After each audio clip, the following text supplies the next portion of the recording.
একটা সমন্বিত প্রকল্প হাতে নিয়েছি।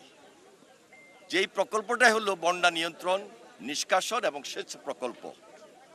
এটা মুহুরী এবং এই যে কহুয়া নদী এবং এই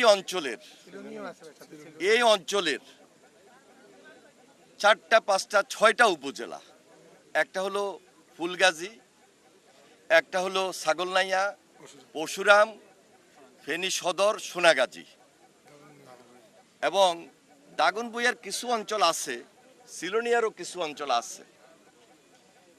গ্রেটার নোয়াখালী সবাই আমরা খুব বেশি এফেক্টেড।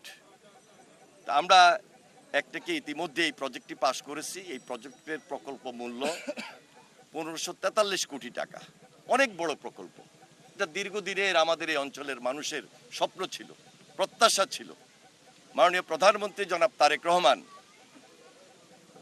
আমাদের সবার কথা বিবেচনা করে অত্যন্ত আন্তরিকতার সহিত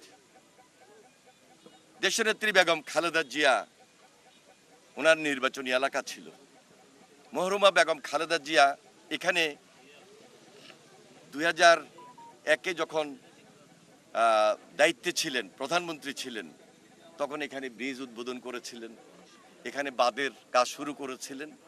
তার ধারাবাহিকতায় আমরা বড় আকারে এই কাজটি এখন মাননীয় প্রধানমন্ত্রী জনাব তারেক রহমানের নেতৃত্বে আমরা প্রকল্প পাশ করেছি একনিকে। আমরা আশা করছি আগামী মাসের কোনো এক সময় মাননীয় প্রধানমন্ত্রী এখানে আসবেন। ওনার নিজের এলাকা, দেশনেত্রী বেগম খালেদা জিয়ার এলাকা মানে ওনার নিজের এলাকা। আমাদের এই অঞ্চলের মানুষের সুখ দুঃখ ভালোবাসার প্রতি উনি খুব ঘনিষ্ঠভাবে জড়িয়ে আছেন, স্মৃতিতে গাঁথা আছে।